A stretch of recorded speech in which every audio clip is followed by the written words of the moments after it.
আল্লাহ বলেন আমার স্মরণ থেকে যে মুখ ফিরায় নিল, আমার বন্দিগি, আমার ইবাদত, আমার হুকুম পালন, আমি তার জীবন করে দেব সংকীর্ণ এবং তার হাসরের ময়দানে উঠাবো অন্ধ। এই জীবন সংকীর্ণ করার একাধিক তাফসির, এর মধ্যে একটা তাফসির হলো এইটা যে আল্লাহ জীবন সংকীর্ণ করে দিবে মানে তার কবরের মধ্যে তার কবরটাকে একেবারে সংকীর্ণ করে দিবে। আল্লাহ রসুল বলছে নাফরমানের কবর রাইখা যখন ফেরেশতা চলে যাবে, কবর ডান পাশের মাটি তারে একটা চাপ দিবে বাম দিকে, বাম দিকের মাটি এক ডান দিকে, আল্লাহর কসম ডান পাশের হাড্ডি পাঁজর ভাঙ্গা ডান দিকে বাম দিকে চলে যাবে, বাম দিকের হাড্ডি পাঁজর ভাঙ্গা। রাসূলুল্লাহ সাল্লাল্লাহু আলাইহি ওয়াসাল্লাম বলছে বন্ধু দেখেন হাত্তা তাখতালিফা আদলাউহু, এই দুই আঙ্গুল যেভাবে এভাবে একটার ভিতরে ঢুকে গেছে, খোদার কসম ডান পাশের হাড্ডি পাঁজর বাম পাশের হাড্ডি পাঁজর এইভাবে একটার ভিতরে ঢুকে যাবে। এইটার অর্থ এটা। হ্যাঁ, রাসূলুল্লাহ সাল্লাল্লাহু আলাইহি সাল্লাম একদিন হযরত বারা ইবনে আযিব রাদিয়াল্লাহু তাআলা আনহু থেকে বর্ণিত, নবীজি একদিন এক সাহাবীর জানাজা পড়তে গেছেন। জানাজা পড়তে গিয়ে খালি কবরের সামনে কিছুক্ষণ দাঁড়াইছেন, তখনও ওনারে কবরে রাখে নাই, জানাজাও পড়ায় নাই। নবীজি আগে গিয়া কবরটার সামনে দাঁড়াইছে। হযরত বারা ইবনে আযিব বলেন আমরা নবীজির সাথে ছিলাম, আল্লাহ নবী সাল্লাল্লাহু আলাইহি সাল্লাম কবরের খালি এই কবরে দেখা অঝরে কাঁদতে শুরু করছে। আমরা সবাই সাহাবীরা নবীজির সাথে কাঁদতে শুরু করলাম। অনেকক্ষণ কাইদা নবীজি চোখের পানি মুইছা আজীব কথা বলছে নবী। রাসূলুল্লাহ সাল্লাল্লাহু আলাইহি সাল্লাম সাহাবীদেরকে লক্ষ্য করে বলছে ইয়া ইখওয়ানি লিমিসলি হাদা ফাআইদ্দু, আমার বন্ধুরা আমার সাথীরা এই কবরে যাওয়ার জন্য তোমরাও রেডি হও। ফাআইদ্দু, তোমরাও প্রস্তুতি নাও। অচিরেই তুমি আমি সবাই এই কবরেই পৌঁছে যাইতাম। রাসূলুল্লাহ সাল্লাল্লাহু আলাইহি ওয়াসাল্লাম বলছেন প্রিয় বন্ধু আমার, জওয়ান সাথী আমার, সামান্য এই কয়েকটি জওয়ানি নষ্ট না করা, নষ্ট না করা, কোনোভাবেই নষ্ট না। এই জন্য বললাম এই সূরা মুলক এটা আল্লাহ তাআলা অত্যন্ত ফজিলতপূর্ণ একটি সূরা। রাসূলুল্লাহ সাল্লাল্লাহু আলাইহি সাল্লাম বলছেন এটা কবরের আযাব থেকে রক্ষা করে। এই সূরা নিয়মিত তাফসীরের মধ্যে আমি নিজে পড়ছি, তাফসীরে কুরতুবীতে আছে। আল্লাহ নবী সাল্লাল্লাহু আলাইহি সাল্লাম বলেন লাওয়াদিত্তু, নবীজি বলেন আমার দিলের আশা, আমার দিলের তামান্না, আমার উম্মতের প্রতিটা মুমিন তার কলিজার ভিতরে তার জবানে এই সূরা মুলক থাকুক, সূরা মুলক থাকুক। অর্থাৎ রাসূলুল্লাহ সাল্লাল্লাহু আলাইহি সাল্লাম বলতেন আমার প্রতিটা মুমিন বান্দা উম্মত যেন এই সূরা মুলক তেলাওয়াত করে, যেন কবরের আযাব থেকে রক্ষা পায়। নবীজি 5 ওয়াক্ত নামাজের পরে, আল্লাহর কসম ভাই এখানে অনেক উলামায়ে কেরাম আছে, আপনি জিজ্ঞাসা করুন, নবীজি 5 ওয়াক্ত নামাজের পরে সরদারে দু আলম নবীর তো কোনো গুনাহ নাই, তিনি নিষ্পাপ, তিনি তো জান্নাত উদ্বোধন করবেন। আনা আউয়ালু মান ইয়াকরাউ বাবাল জান্নাহ, নবী বলছে আমি সেই মুহাম্মদ যে প্রথম জান্নাতের দরজা আমি নাড়ব, জান্নাতের কড়া নাড়ব আমি মুহাম্মদ। ভিতর থেকে ফেরেশতা বলবে আপনি কে? আমি বলবো মুহাম্মদ। ফেরেশতা বলবে আনতাজিরু লাক, আমি তো আপনার অপেক্ষাই করছিলাম, আপনি আসবেন বলেই তো অপেক্ষায় ছিলাম, আপনি উদ্বোধন করে দিলেই তো বাকিরা ঢুকবে। তো সেই নবী যিনি জান্নাত উদ্বোধন করবেন, তিনি 5 ওয়াক্ত নামাজের পরে ভাইয়া প্রতিদিন তিনি যেই কথাটা দোয়া করতেন, এর মধ্যে একটা দোয়া এটা, আল্লাহুম্মা ইন্নী আউযু বিকা মিন আযাবিল কবর ওয়া মিন ফিতনাতিল কবর ওয়া মিন ফিতনাতিল মাসীহিদ দাজ্জাল ওয়া মিন ফিতনাতিল মাহইয়া ওয়াল মামাত। আল্লাহ আমি কবরের আযাব থেকে পানাহ চাই। নবীজি নিজে বলতেন, নবীজি নিজে বলতেন। প্রিয় ভাই বাবা আমার, চলেন সবাই নিয়ত করি, নিজেকে গুনাহ থেকে বাঁচানো দরকার, নিজের আল্লাহর নাফরমানি থেকে বাঁচানো দরকার। আল্লাহ তাআলা বলেন ইন্নাল্লাযীনা ইয়াখশাউনা রাব্বাহুম বিল গায়ব, আমি আল্লাহকে না দেখে আমার কথাগুলো আখিরাত সম্পর্কিত এগুলোকে না দেখে যারা আমি আল্লাহকে ভয় করে, আখিরাতকে ভয় করে, জাহান্নামকে ভয় করে, কবরকে ভয় করে। আল্লাহ বলেন, তাফসীরের মধ্যে লিখছে, ভয় করে মানে হলো গুনাহ বর্জন করে।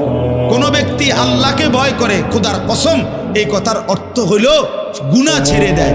যে গুনাহ ছেড়ে দেয় সে আল্লাহকে ভয় করে, যে আল্লাহকে ভয় করে সে গুনাহ ছেড়ে দেয়। কোন নাফরমান আল্লাহকে ভয় করে না, আল্লাহকে ভয় করলে গুনাহ করতে পারে না।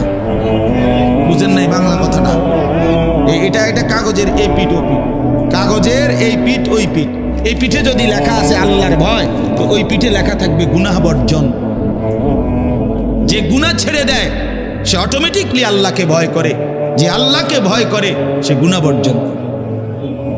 এই জন্য তাকওয়ার অর্থ আল্লাহর ভয়, এটার প্রথম অর্থ হইল গুনাহ বর্জন।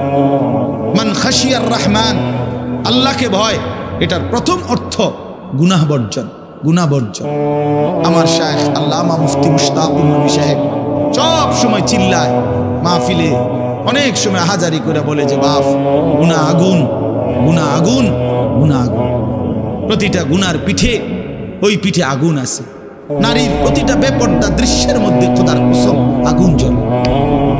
ওই সিনেমার নর্তকীর শরীরে আগুন জ্বলে, ওই নায়িকার শরীরে আগুন জ্বলে, মোবাইলের ওই অস্থির ছবির মধ্যে আগুন জ্বলে, মদের আড্ডায় আগুন জ্বলে, জুয়ার আড্ডায় আগুন জ্বলে, সুদের টাকায় আগুন জ্বলে, ঘুষের টাকায় আগুন জ্বলে, বেপর্দা নারীর শরীরে আগুন জ্বলে।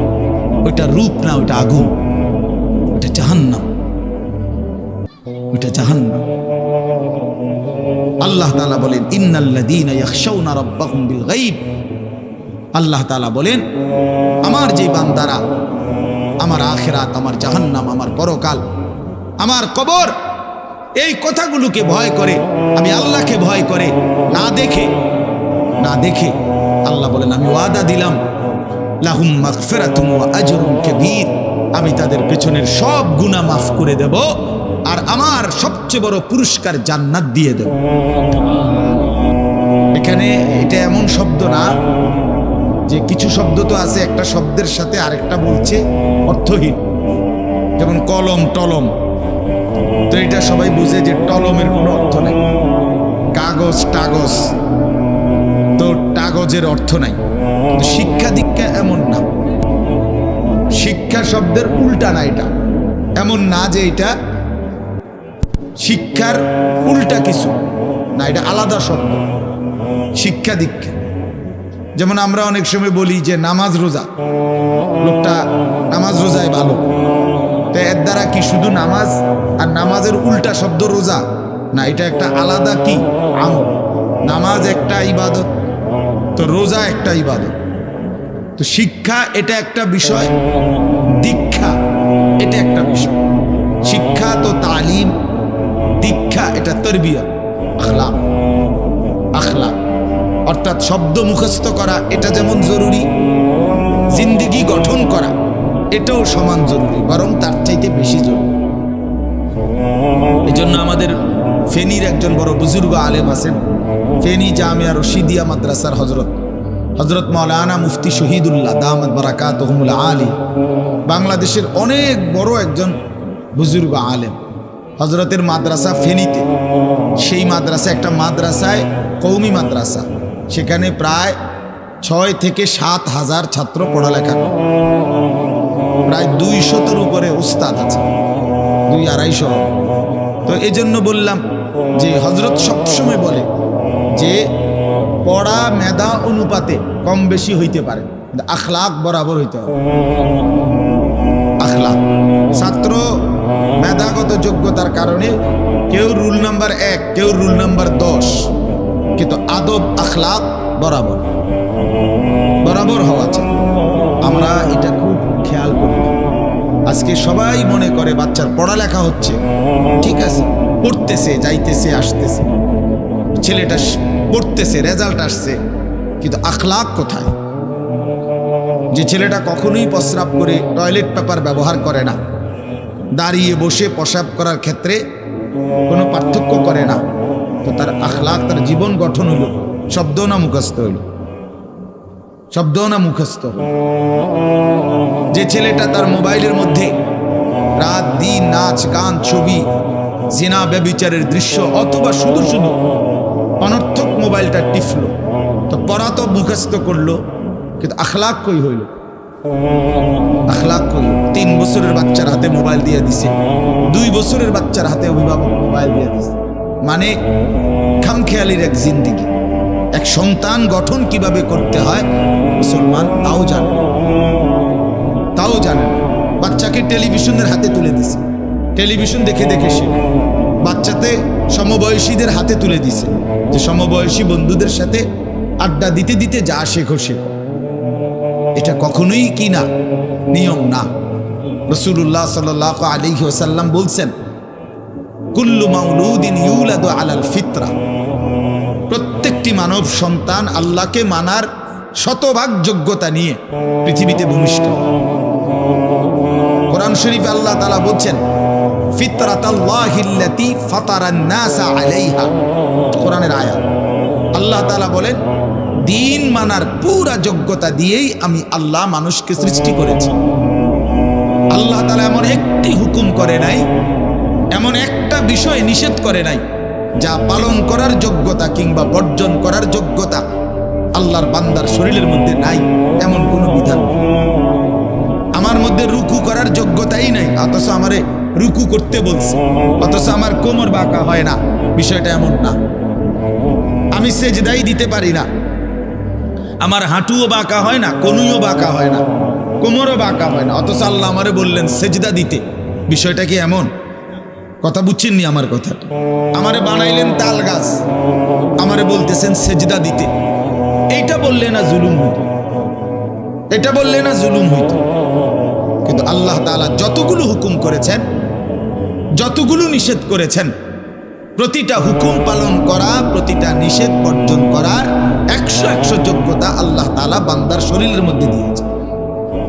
কোরআনুল কারীমের মধ্যে আছে, আল্লাহ তাআলা বলেন, বান্দা আমি তোমাকে বানিয়েছি নাবতালিহি, পরীক্ষা করার জন্য, আর পরীক্ষায় উত্তীর্ণ করার উপযোগী। ফাজআলনাহু সামিআন বাসীরা, আমি আল্লাহই তোমাকে শুনবার জন্য কান দিয়েছি, দেখবার জন্য চোখ দিয়েছি। তাফসীরের মধ্যে লিখছে, অর্থ হইল আমাকে মানবার পুরা যোগ্যতা সম্পূর্ণ শরীর দিয়েছি। ওযু, গোসল, নামাজ, রোজা, হালাল হারাম, পাক নাফাক সব কিছু বান্দা পালন করতে পারবে এমন যোগ্যতা দিয়ে তারে মানুষ বানাইছে।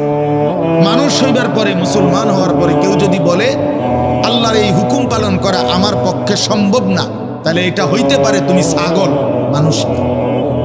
তুমি গরু ছাগল ছাড়া আর কিছু না, তুমি মূলত হাইওয়ান। ইনসান হইলে পারতা, তুমি যদি মানুষ হইতা তো ঠিকই পারতা, তুমি যদি মানুষ হইতা তো পারতা। মূলত তুমি নিজের মানুষ এই পরিচয় ভুলে গেছো। তো এই জন্য বাপ আল্লাহ নবী সাল্লাল্লাহু আলাইহি সাল্লাম বলেন, ফাআবাওয়াহু ইউহাব্বিদানিহি আও ইউনাসসিরানিহি আও ইউমাজ্জিসানিহি, মা বাপ সন্তানকে ইহুদি বানিয়ে দেয়, অথবা খ্রিস্টান বানিয়ে দেয়, অথবা অগ্নি পূজক বানিয়ে দেয়। সরাসরি হাদিস। বাবা মা নষ্ট করে দেয় সন্তান। রাসূলুল্লাহ সাল্লাল্লাহু আলাইহি সাল্লাম বলছেন, বাবা মা 3 বছরের বাচ্চাটা ছোট্টবেলা থেকেই ঘরে টেলিভিশন দেখে, রঙিন সিনেমা দেখে, নাটক সিনেমা দেখে, তারে এটা শিখাইবার ক্ষেত্রে কে ব্যবস্থা করে দেবে? তার মা বাপ। এ তো 3 বছরের বাচ্চা বাজার থেকে কিনে আনে নাই, টেলিভিশনে এত বড় এটা তো বাচ্চাটা আনে নাই, এটা তো তার অভিভাবক আছে। এই 3 বছরের বাচ্চাটারে কার্টুন দেখার জন্য, গেমস খেলার জন্য এত বড় মোবাইলটা, এটা তো তার বাবাই দিছে, অথবা তার মা, তার দুলা ভাই, তার বড় ভাই, তার চাচা, এমন কেউ একজন তার হাতে তুলে দিছে। এজন্য আমি সবসময় বলি, যেই মা বাপ, অভিভাবক সন্তানের, অপ্রাপ্ত বয়স্ক সন্তানের হাতে এই বড় মোবাইলগুলো তুলে দেয়, এই মা বাবার চাইতে বড় জালেম আর কেউ নেই। ওরা নিজ হাতে সন্তানকে গলা টিপে হত্যা করে ফেল, ধ্বংস করে দিল, বরবাদ করে দিল, বরবাদ করে দিস। অসংখ্য অভিভাবক আমাদেরকেও তো বলে, বাচ্চা হুজুর খায় না, ঘুমায় না, বাচ্চা মোবাইল না দেখতে না দিলে খায়ও না, ঘুমায়ও না, কান্দে, শুধু কান্দে কান্দে। তার এই বদ অভ্যাস কে বানায়? আর দ্বিতীয় কথা হইল, কান্দলে কি হয়েছে? কোনো বাচ্চা যদি কাঁদে তো কাঁদলে কি মরে যায় মানুষ? তো এই যে কান্দুক, কাঁদলে কি হইছে? কাঁদতে কাঁদতে সে একসময় থেমে যাবে। 3 বার পরে 4 বারের পরে সে বুঝে নিবে যে এটা আমারে দিবে না। কথা বুঝেন নাই? কাঁদতে কাঁদতে নইলে 3 বার কাঁদলো, 4 বার কাঁদলো, 10 বার কাঁদলো, একটা পর্যায়ে সে বুঝবে যে এটা আর আমারে দিবে না, এটা আমারে দিবে না। এই জন্য বাপ আমার এটা খেয়াল করা যায়। আমি এই কথাটা শুরু করছি এই কথার থেকে যে কোরআন সুন্নাহর ইলমের জন্য, আদব জন্য। এক তো আপনি শুনলেন প্রতি সপ্তাহে জুমার বয়ান হয়, ইমাম সাহেব কইতে পারবো ইমাম সাহেব কি কয়, আমনে আমনের মতো, হুজুর হুজুরের মতো না। এই শুধু এতটুকুর জন্য আসা যাওয়া, আল্লাহর কথা শোনা, যে কি শুনলাম কিছুই বুঝলাম না, নিজের জন্য কিছুই গ্রহণ করলাম না, এটা ইনসাফ।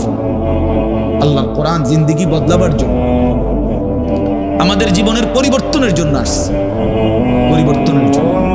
কোরআনুল কারীমের প্রতি অক্ষর নূর, কোরআনুল কারীমের প্রতি অক্ষর হুদান হেদায়েত, কোরআনুল কারীমের প্রতি অক্ষর মাউইজা উপদেশ, কোরআনুল কারীমের প্রতি অক্ষর বুশরা সুসংবাদ, কোরআনুল কারীমের প্রতি অক্ষর বাসায়ের অন্তর্দৃষ্টি সম্পন্ন জ্ঞান, কোরআনুল কারীমের প্রতি অক্ষর আহসানাল হাদিস সর্বশ্রেষ্ঠ কথা, কোরআনুল কারীমের প্রতি শব্দ মুতাশাবিহান সাদৃশ্যপূর্ণ, কোরআনুল কারীমের প্রতি শব্দ মাসানি বারবার তেলাওয়াতকৃত পাঠকৃত। কোরআনুল কারীমের অসংখ্য বৈশিষ্ট্য আল্লাহ তাআলা কোরআনে উল্লেখ করেছেন। মা ফাররাতনা ফিল কিতাবে মিন শাই, আল্লাহ বলেন একটা বিষয়ের আলোচনা আমি বাদ দেইনি কোরআনের মধ্যে।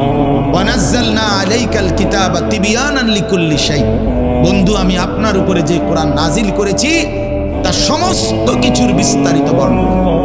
এজন্য বদনসিব ওই সন্তান, ওই অভিভাবক দুর্ভাগা যে মুসলমান পরিচয় দেওয়ার পরেও নিজ সন্তানকে আল্লাহর কোরআন দেখে দেখেও পড়তে জানে না। আল্লাহর কোরআন দেখে দেখে ছোট বাচ্চা হাফেজে কোরআন হয়েছে, এই মাত্র দেখছেন আমরা হাফেজে কোরআন হয়েছে। মুসলমানের সন্তান আল্লাহর কোরআন 30 পারা কলিজার মধ্যে গ্রহণ করছে। আর কি পরিমাণ দুর্ভাগা মুসলমান, আল্লাহর দেওয়া চোখ, আল্লাহর দেওয়া জিহ্বা। আল্লাহ কোরআনে বলছে আলাম নাজআল লাহু আইনাইন, বান্দা আমি কি 2টা চোখ দেই নাই? ওয়া লিসানান, আমি কি জিহ্বা দেই নাই? ওয়া শাফাতাইন, 2টা ঠোঁট কি আমি দেই নাই? হাসরের ময়দানে আল্লাহ তাআলা জিজ্ঞেস করবে বান্দা আমার দেওয়া 2টা চোখ, আমার দেওয়ার জিহ্বা, আমার দেওয়া ঠোঁট, এত লক্ষ কথা বললা, এত কিছু দেখলা, এত শব্দ উচ্চারণ করলা, পৃথিবীর কত লক্ষ কথা তুমি জীবনে বললা, অথচ আমার কালাম সর্বশ্রেষ্ঠ আসমানি কিতাব মালিকের এই কোরআন, এটা একটু দেখে দেখেও পড়তে পারো না, এর চাইতে বড় বদনসিব আর কে হইতে পারে? এজন্য আমি পরিষ্কার বলি সবসময়, আল্লাহর কোরআন যেই মুসলমান দেখে দেখেও শুদ্ধ পড়তে পারে না, আমার দৃষ্টিতে ওই লোকটা বোবা।